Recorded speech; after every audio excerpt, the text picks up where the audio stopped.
Bonjour, une petite réflexion aujourd'hui à la veille du Shabbat, mais aussi du premier soir de la fête de Sukkot. Sukkot est le pluriel du mot Souka, qui veut dire la cabane, et c'est la fête des cabanes. En effet, durant 7 jours, nous avons la mitzvah, l'obligation de quitter nos foyers, résidences principales, pour séjourner, manger, dormir et vivre dans des cabanes, avec des règles précises sur la définition, la délimitation, des matériaux et des mesures minimales et maximales de cette cabane. Il est aussi une obligation d'y manger ce soir, même pour celui qui n'aurait pas faim. Exactement comme le soir de Pessah où il faut manger de la galette, ce soir il faudra manger du pain. Et chaque fois que, tout au long de la fête, nous mangerons du pain dans la souka, ou bien que nous passerons des repas ou des nuits dans ces cabanes, nous accomplirons une mitzvah de la Torah.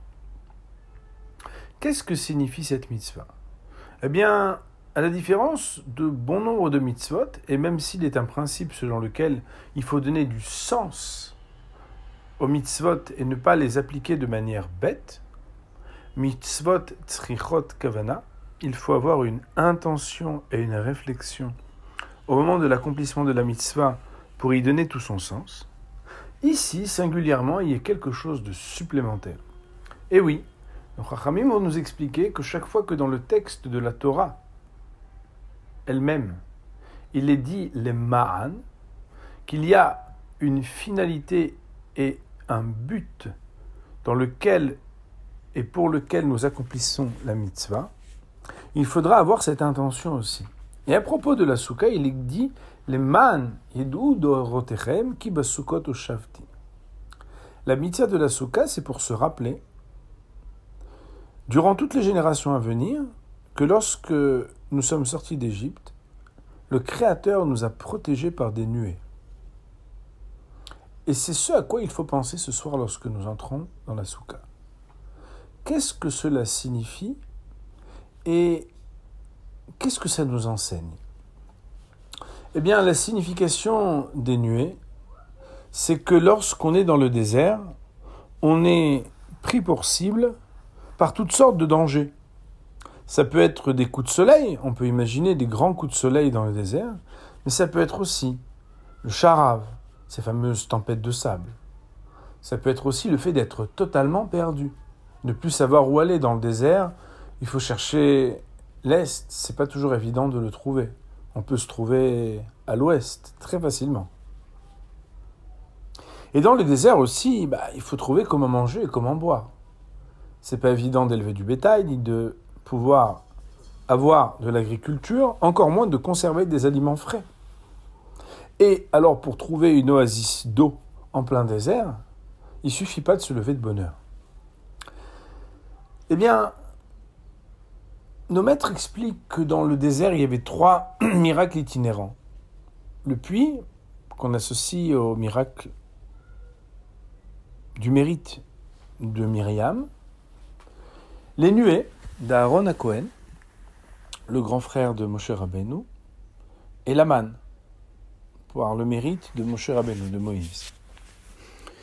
Et on pourrait comprendre que lorsqu'on est dans une habitation, dans une résidence principale, bien installée, avec, que ce soit en Israël, on a encore des climatiseurs qui fonctionnent, ou bien que ce soit ailleurs, où parfois on est bien au chaud, on a un compte en banque, on a une petite famille, on a une bonne santé, on pourrait se sentir à l'abri et croire que je me suis bien organisé, j'ai bien réussi. Après Yom Kippour, lorsqu'on est pardonné, notre lien avec notre Créateur nous enjoint être capable de quitter notre vision du monde confortable et bien installée pour envisager les choses différemment. Le monde est exactement comme un désert. Et tout ce que nous recevons est exactement comme les nuées dans le désert. D'ailleurs, la fête de Sukkot est surnommée la fête Zman Simchatenu, de notre joie. Les inquiétudes chassent la joie élimine les inquiétudes. On est inquiet lorsqu'on oublie que c'est pas nous qui dirigeons le monde.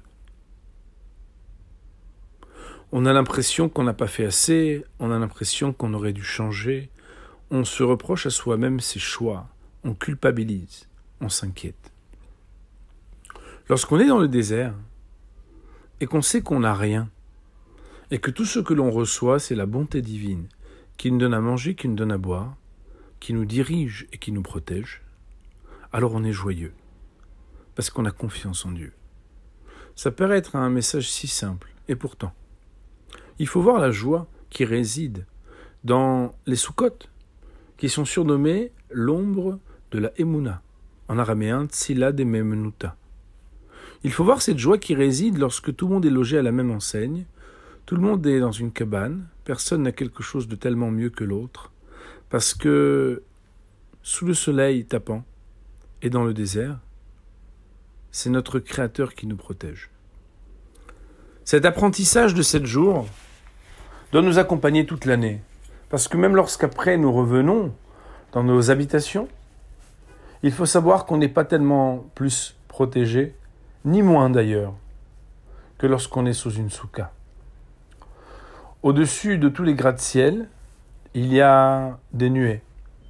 Et à l'intérieur de chaque maison, il faut être capable d'emporter aussi ce que ces nuées, ce que ces toits de Sukkot nous rappellent que le seul vers qui il faut se diriger et en qui nous pouvons avoir confiance, parce qu'il nous donnera toujours ce qui est le meilleur pour nous, c'est notre Créateur.